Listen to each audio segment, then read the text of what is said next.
If I tell people you should do this, I'm a control freak.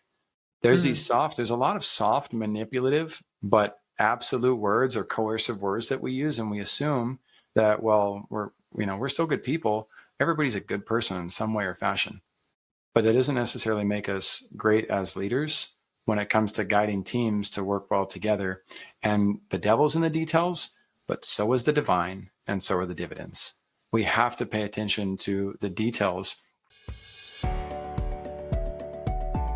Welcome to Biz Help for You, the show that saves you the expensive learning curve by providing advice from industry experts in every facet of the entrepreneurial journey. Too many small businesses collapse. According to the U.S. Census Bureau, 20% fail within their first year, and less than 35% make it to their 10th anniversary. The goal of this podcast is to change that statistic. So if you're interested in learning more to be a successful entrepreneur, tune in today.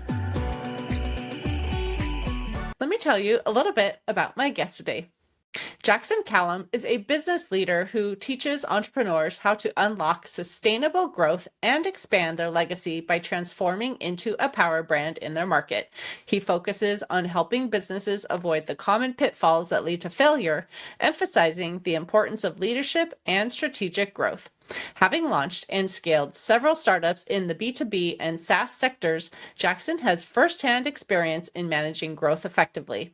He and his team often step into leadership roles such as COO, CMO, or CEO to help companies bridge growth gaps. His approach centers on fostering strong company cultures built on customer satisfaction and accountability, leading to business success. So Jackson, welcome to the show. Thanks for having me, Candy. I'm excited to be here. Well, thank you for taking the time to chat with me today. And I do have some questions prepared for you. But before I get into the questions on the topic, I'd love for you just to tell us a little bit more about what inspired you to focus on helping entrepreneurs transform their businesses. An accident. So being fully transparent on that, and I know this is going to jar some listeners. I got slapped by an angel while I was in Uruguay on a mission. And it said, why don't you go home, take advantage of your education for once, learn about business, and help as many towns like this as you possibly can.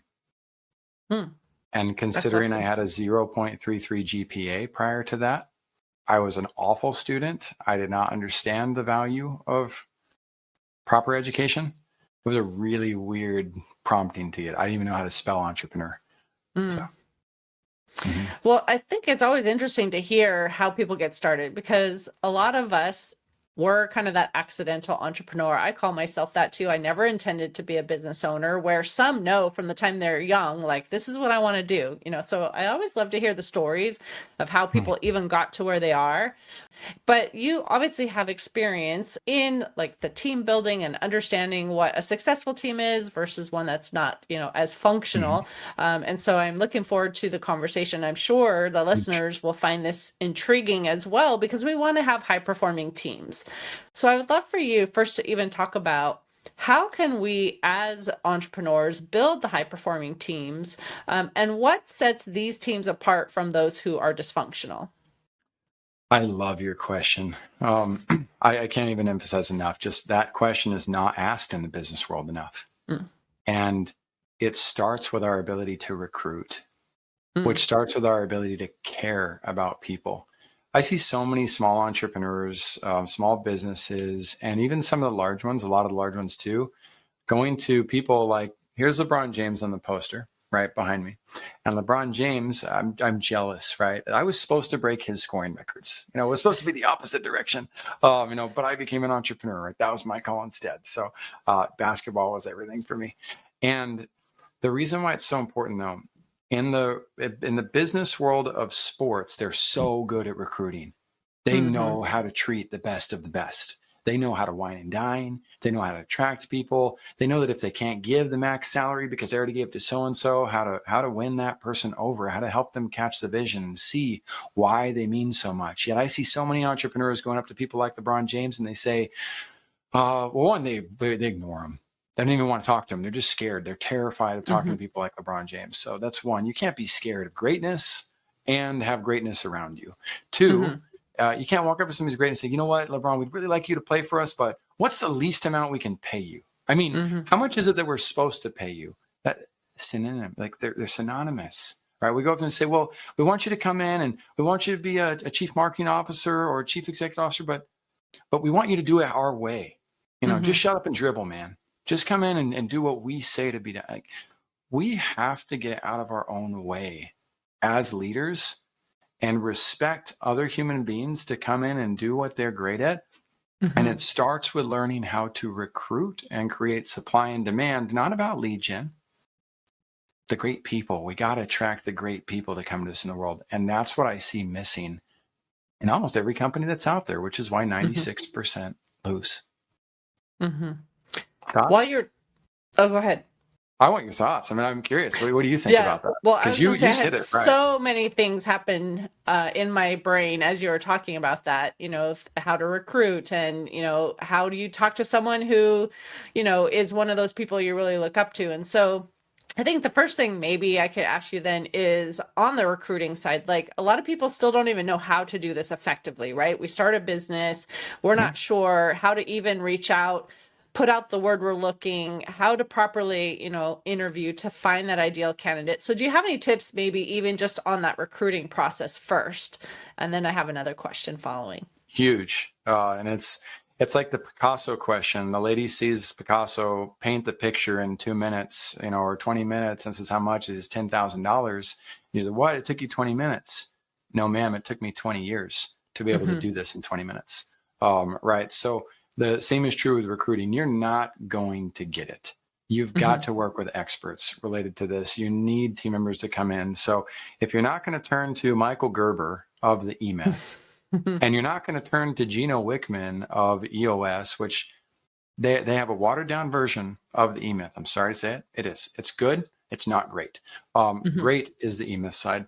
If you're not going to turn to Max Hansen and Brian Moore of Hiring on Purpose, then turn to somebody like me and figure out like how do I get the procedures, the resources, and it's the process, and somebody who can dynamically do this, not from reading from a script, but because they know how to recognize top tier talent and they know how to negotiate with them. They know how to create safe spaces for them.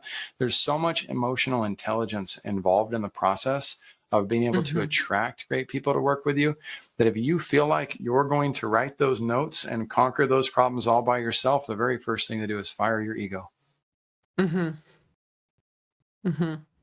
That actually leads into my next question, because when you were talking earlier as well too, I was thinking a lot of times people think like I have to be better than the person that I'm hiring as well too, because I need to look like I'm in authority and all of that. But we really should be looking for people that can complement us and the strengths that we don't have that they have. But people are often afraid to do that. So can you maybe touch on that aspect of it too? Is like, it's okay to not necessarily know everything and hire someone who knows more than you in that area. Yeah, I think the argument related to that is so silly but necessary, because people have to be able to take the blinders off, right, to be able to see. But LeBron James has always been a big recruiter of his teammates, and I can't say that any of his teammates are particularly better than him at what he does. It does not matter, though. That's not his point. That's not their point. They know that. They know the value they pose. So, whether it's a sharpshooter like Ray Allen, who's meant to do one specific thing, that 3-and-D, or it's somebody who's like Dwayne Wade, who is supposed to be kind of like the second version of LeBron James, learning to accept and appreciate people for who they are and where they're at, making space for Kevin Love, who was very open about his emotional traumas and psychological triggers and going through mental health issues. As a team member, as a leader, my favorite mouse pad of all time, The Effective Executive. This book teaches so many of these concepts, yet I see very few leaders ever implement the book. And I don't think very many leaders have ever even heard of the book. Yet again, if we want to understand how this works and comes together, we have to be willing to dive into those dynamics and think through like, okay, maybe it's not about who's better than who. How do we evaluate? I evaluate based on our core values: love, patience, persistence, consistency, and reliability. Every single one of those, we have lots of mechanisms to test and see if people actually abide by and are in line with those values and virtues. And then we have everybody who joins us read the book that's behind me on the wall. That's our rendition of the pyramid that Patrick Lencioni of the 5 dysfunctions of a team created. Because if people come into our environment, if we're a high-performing environment, you can't bring people into that environment who've never been in a higher performing environment and expect them to be able to deliver it at high performance results. The odds are they've never ever worked on a championship level team. So it starts with an incredible process of creating space, incubating, allowing failures to happen, and showing grace towards people, not diving immediately into, oh, what did you do for me today? How did you get that done? Why didn't you get this? We gotta slow down as entrepreneurs, take care of people. Well, and we want to build the best team possible, right? And I know a lot of times what happens is the entrepreneur realizes, like, I need to hire someone now. Maybe someone gave notice and they have to fill that position, or maybe they're just overwhelmed and they finally realize, like, I need to bring someone on.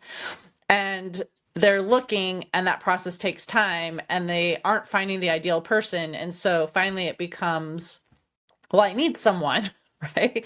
And so they'll bring someone that maybe isn't the perfect fit, So do you want to talk about, what they should really be doing in that situation? I mean, do they just continue holding out and trying to juggle all the balls? Do they bring someone in who maybe is not the best fit? What would you say? I'm going to eliminate a lot of the people who are listening right now from this process, because there's only a few Tom Brady's in the world. That's just all there is to it. It's not an elitist mentality, but you have to have so much depth to be a great entrepreneur. And so unless you're willing to get out of your own way and allow somebody to critique, you're just not going to win. Right. And so you've got to be willing to be humble enough to hear what's said and know that it applies to you. You're not the exception to the rule. So with that, if you are the type of person who says, I need this to happen, you have a serious problem with control. You're a control freak. I don't need anything except for God, right? And I don't mean to be self-righteous or preach on that. I screw that up too, but that's the only thing in my life that I need. Everything else is a bonus and an extra. If I tell people you should do this, I'm a control freak. There's a lot of soft, manipulative, but absolute words or coercive words that we use, and we assume that, well, we're still good people. Everybody's a good person in some way or fashion, but it doesn't necessarily make us great as leaders when it comes to guiding teams to work well together. And the devil's in the details, but so is the divine, and so are the dividends. We have to pay attention to the details. And so if we're trying to hire, and again, if we're trying to lead that cause, and we want it done our way, that's all ego.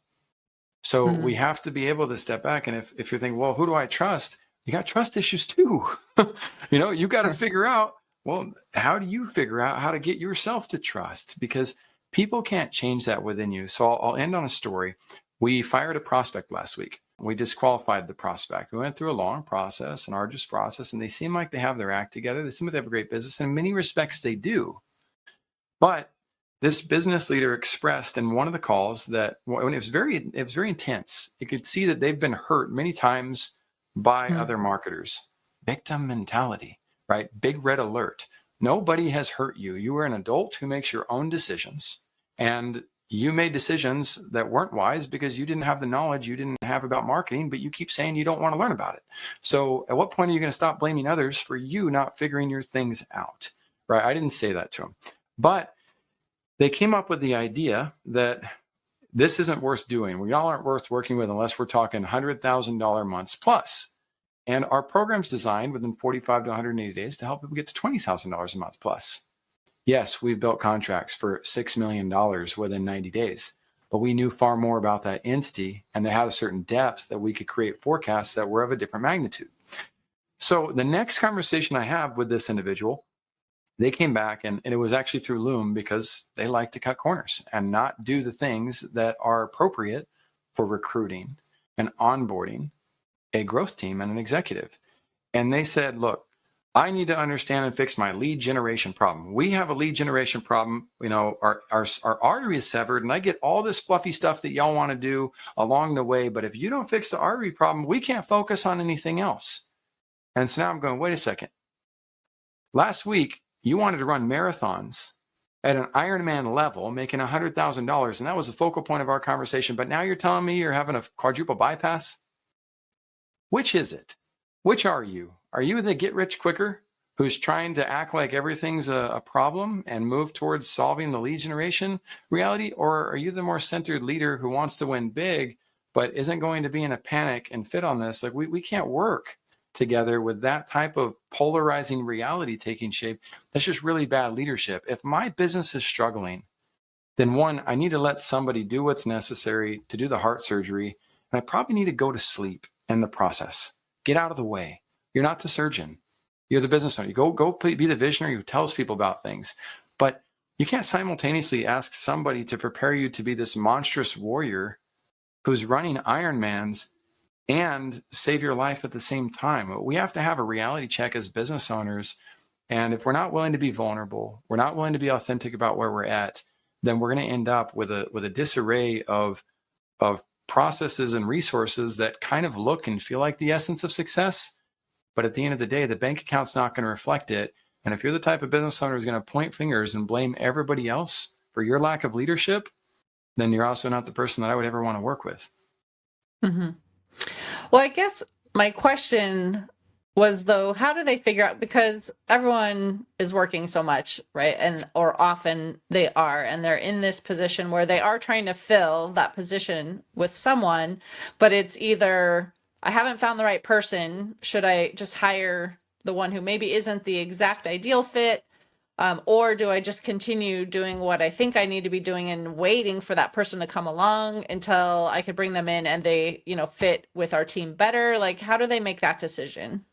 The easy answer for that, oversimplified, is try looking for the ideal spouse and see how well that goes, right? And see if they even want to be with you, right? Mm-hmm. So it's a flawed concept, and I know it's not coming from you, Candy. This is your market. This is what you and I deal with on a daily basis. Is people coming to us asking for the perfect solution, saying that no, they don't want get rich quick, but they want every synonym possible that relates to that, and they don't want to look inward. And I'm not a coach, it's not what I do, but we've set up a combine to where when people come to us, they have to go through a number of different pre-qualifications for us to even entertain the idea of working with them. And most of them can't even realize it. They don't even see that that's the case of what's happened, and that's okay. But on the back end of those processes, we end up getting to recognize who the great recruiters are, who the ones are that appreciate what we've built, who the ones are that come with gratitude, who the ones are that say, man, this is neat. This is neat. This is so different than anything else I've seen in the market. This feels right. Hey, you're really direct about things. Why is that? It's radical candor. Radical candor is about extreme love, not extreme, I'm not attacking people. I'm saying we have a process problem. We have an infrastructure problem. Nobody even talks about infrastructure when it comes to business, yet we have to have incredible infrastructure in order to sustain people. So I love people enough to be honest with them about the changes that need to be made in order for them to get the results they tell me that they think they want to get. And I've also learned to be more diplomatic and say, you know what? If they're not ready to hear that, I'll find a way out of this conversation carefully so that they don't ever blame me or say, hey, he's so narcissistic. And there will be people who will say that, just like they will about Jordan Peterson. I don't think that man's narcissistic at all. I think that man cares deeply about helping people in ways where they have a hard time opening their eyes. I like to try to help people open their eyes. Sometimes the light hurts, though. It blinds you a little bit. Right.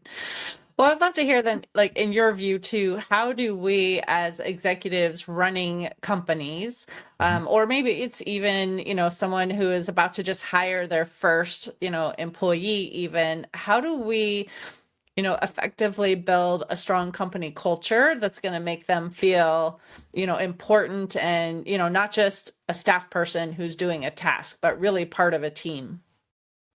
Absolutely. That's a great question. It's like asking, how does somebody get into the NFL as a starting quarterback? I'll go back to my values, though. I'm looking for people who are loving. Right? That's super important. You can win very well with hate, and hate starts with anger. We all have it within us. It happens, right? But I want to see leaders who are going to build with love no matter what. 2, patience. We've got to be patient with ourselves, with the people that we work with, developing that sense of appreciation for the journey, persistence, right? Being able to, I can patiently wait for somebody to get something done, but I'm also going to ask questions that move the needle forward and move it along. And I'm not going to buy smoke screen, questions from people and say, oh, well, they just need more information. No, they don't.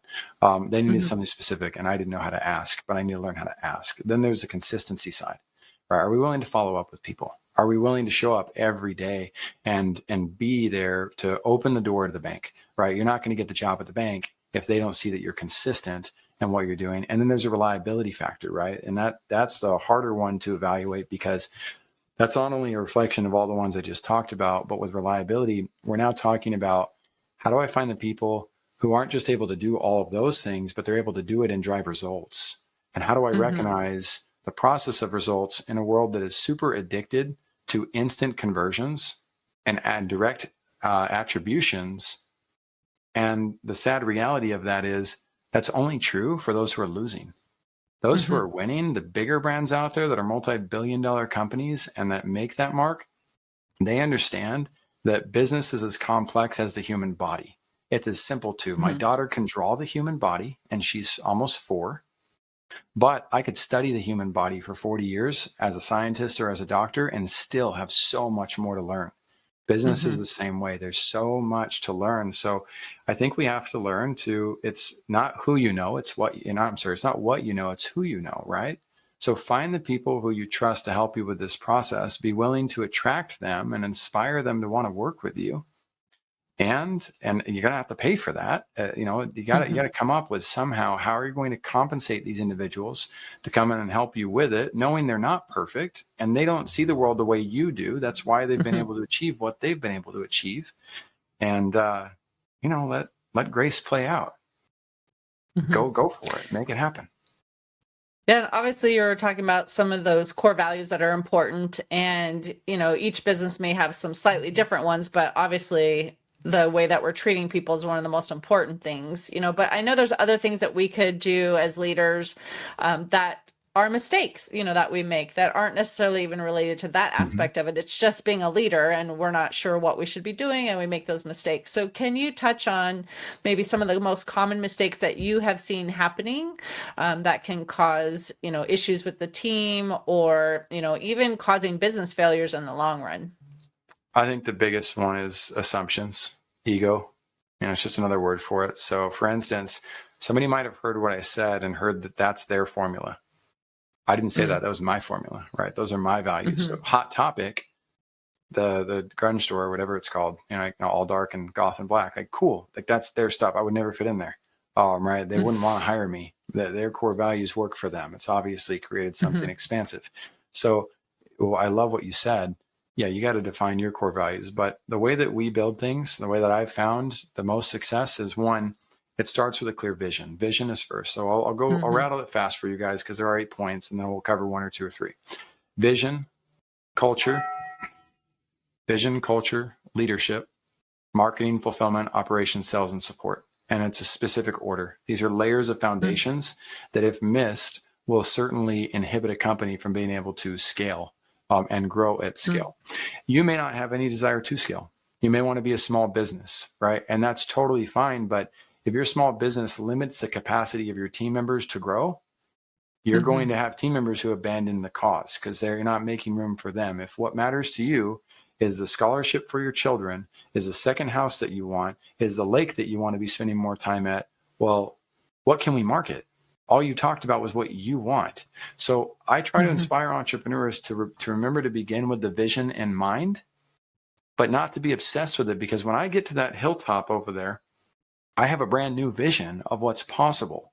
So if you do your book launch, right, once you've done the book launch, and I don't recommend doing that, by the way, I hate book launches. They're done so poorly.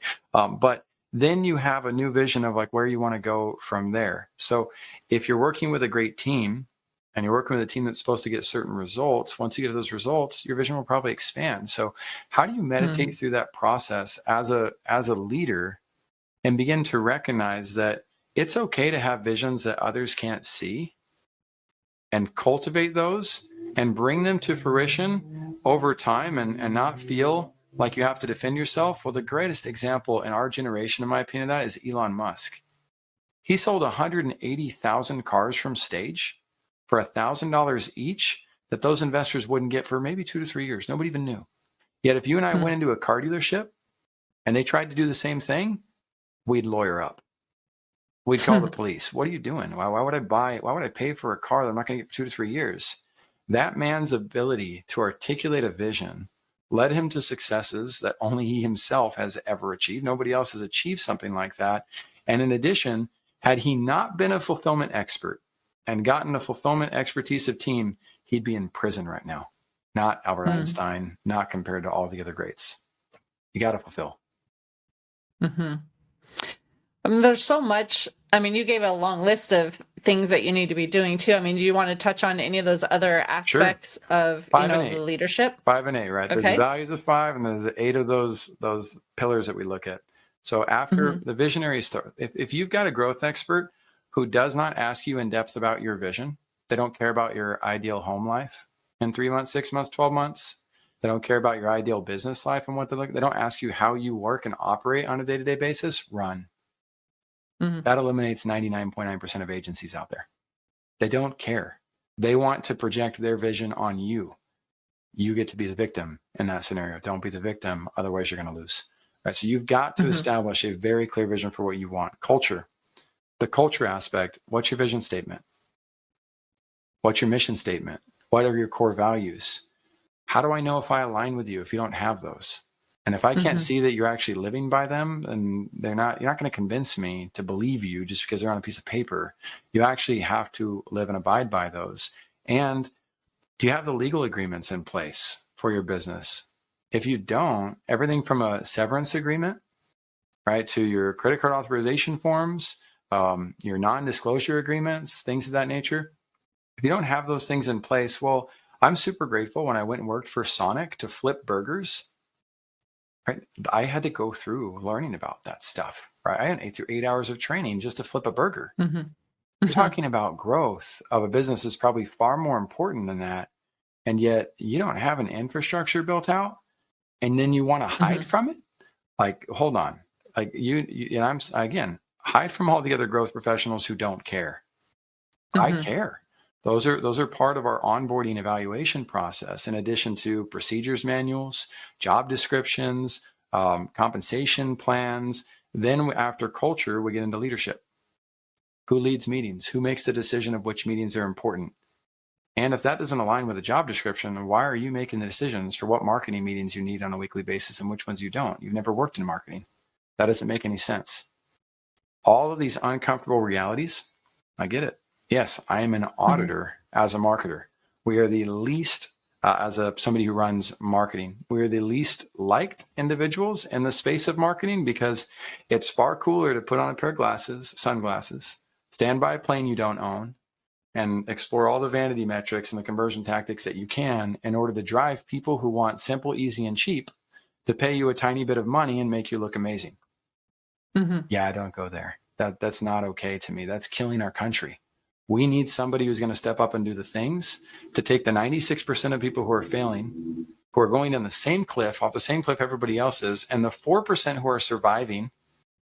And if you talk to enough business owners who've been around from 10 years and you get their trust, you begin to realize their debts are higher, their marriages are that much more broken, their relationships, their situations in life are not all that awesome, but there are a few people out there who've repeated success. I pay attention to those. I find those ones. Who's repeating success in multiple facets? And where are the LeBron James? Michael Jordan, great man, great basketball player, easily, arguably in the GOAT conversation. How's he done as a business owner or as the owner of his team? Not as well. So it's fun to compare the two and realize, okay, one's really good at repeating success faster than the other because he's more committed, I think, to procedures, resources, templates, frameworks, infrastructures. And that's LeBron, who's still playing basketball, but has yet pretty much, I think he surpassed or at the same level as Michael Jordan with all of his business and philanthropy stuff, yet he's 20 years behind him. How does that happen? Mm-hmm. Systems. Michael's doing great though, Mm-hmm. but we can look at those examples, right? And ourselves and say, you know what? Maybe I don't want to be a billionaire, but maybe I do want more stability in my life. So maybe I need to model those practices at a smaller level, not ignore them and scratch a lottery ticket called a landing page and just pray it's going to work and then blame somebody when my lottery ticket didn't pan out. Mm-hmm. Well, while you were talking about that too, and saying like if someone's going to work with you, who's going to help you with your growth, and they don't ask, these questions about, what do you want to be, doing the next 3-5 months? What about your family? Those kind of things made me think about, as leaders too, we could be asking those same questions of our staff to really get to know them and understand what their dreams and their visions are too, because if they know that we care about them too as a person, I believe that they're going to feel more part of that team and that more part that we care, which I think from my perspective, at least, helps to build that culture in the business as well. So I would love to just hear, what you think about how to do that as an employer with our employees to continue to like show that we do care about them and allow that culture to continue to build. It's one of the greatest signs and the easiest ways to recognize if somebody abides by our values. Right? It's amazing how quick and easy it is when you start to look at comprehensive analysis. And maybe you have to start there. Go to YouTube and look up how do I become better at comprehension analysis.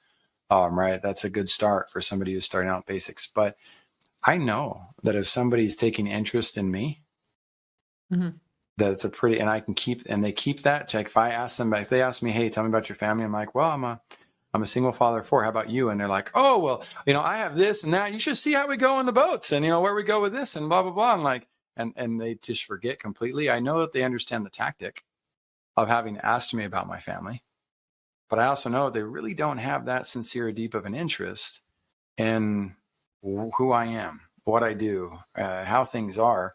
And it becomes that easy for any great executive to know, like, oh, big red flag with this entrepreneur.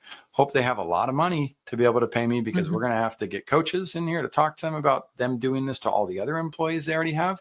We're going to have to, it's going to take a little bit longer to teach them how to lead in a way where people actually want to be with them. So I think you're spot on. You reveal massive secret to the pie or puzzle piece. It's not really a secret. But what it is something that entrepreneurs oftentimes feel like they don't need. And then they, what they end up saying to people like you and I, Candy, is, well, when are we going to talk about the actual growth aspects? Like, well, when are we going to talk about the results that you guys are going to drive? It's like, whoa, how did you miss the boat on all the things that matter most important, that are most important in life? And I've just learned that, no, most people, they don't know how to stick with those conversations that you're talking about. And so that makes it a really easy, red flag or check mark of, do I really want to get involved with this type of leader? Or do I want to say, hey, thank you so much for having this time. This was great. I'll consider your offer. Have a blessed day. And no, I'm not returning. I have no desire to follow up with that type of a lead or an opportunity. And I think as leaders, we can do we have to take more interest in who we're recruiting and show interest in like their way of doing things, not try to force them into our boxes. Right. Identify their strengths and, use those for your business to help your business improve. Right. Yep. It's huge. Well, I know we're coming to the end of the time that we have together. So I wanted to ask if you have an offer that you would like to extend to our listeners. And if they want more information from you, how can they contact you? For sure. My offer to the listeners, one, we have open access to all of our materials on firstclassbusiness.io, on visionproslive.com, on we have a new show coming out, the beyourbestshow.com. It's going to be a totally different level. I'm really excited about that. Come and join us. Come and play. Come and see if it's an environment that makes sense for you. Come be a guest on our show. Vision Pros, by the way, it's super low key. We want to hear people's visions. We want to inspire people to share their visions and get out there. The Be Your Best Show, that's going to be an extremely intense show where I'm having intense conversations with executives and leaders people who want or are going to allow me to ask the nitty-gritty hard details about how they've gotten to where they've gotten and what challenges they faced, because we as a society, we need to know what this path really looks like, the goods, the bads, and the uglies, the strengths, the weaknesses, the opportunities, and the threats. So, feel free to get involved with us on that. My offer to you is I'm always going to give you my best. So if you see my materials online, you see price points, and you don't have the money for that, talk to my team. Harvard has scholarships for a reason, right? They're no dummies. They know that the right types of people, they should scholarship in. They know that person's going to be in the alma mater, and it's going to make sense. And there's going to be a reciprocal reality. And there's other things that can be paid for. When we get so caught up in the traditional transactional value of trying to understand how business relationships work, we lose. Be abundant, accept abundance, learn to live by the law of abundance. And don't hesitate to reach out to me or Candy. Candy, I've absolutely loved your presence as a host. I don't say that on all my shows. You do an amazing job of leading people. Well, thank you. Well, I appreciate your being a guest, today and having this conversation with me and taking the time out to just share your expertise with the listener. So thank you so much. Absolutely. And to the listener, I hope you enjoyed this conversation as well. And remember, if you want to hear additional information, you can find access to exclusive content in the show notes. Thank you for tuning in today. Would you please share this episode with those you know and leave a review on your favorite platform? And if you find our show informative, would you consider being a financial sponsor to help me continue my mission to educate business owners? A link is located in the episode description, and no amount is too small. I'd really appreciate your support. If you are interested in connecting with our guests and receiving the offer they had to share, a link to our resource page is in the show notes. Finally, if you have any bookkeeping or payroll needs, reach out to us at 310-534-5577 or contact@abandp.com. My team and I are eager to assist you. Until next time, have a great day. Thank you for listening to Biz Help for You. Please join your host, Candy Messer, again next time. Have a terrific day.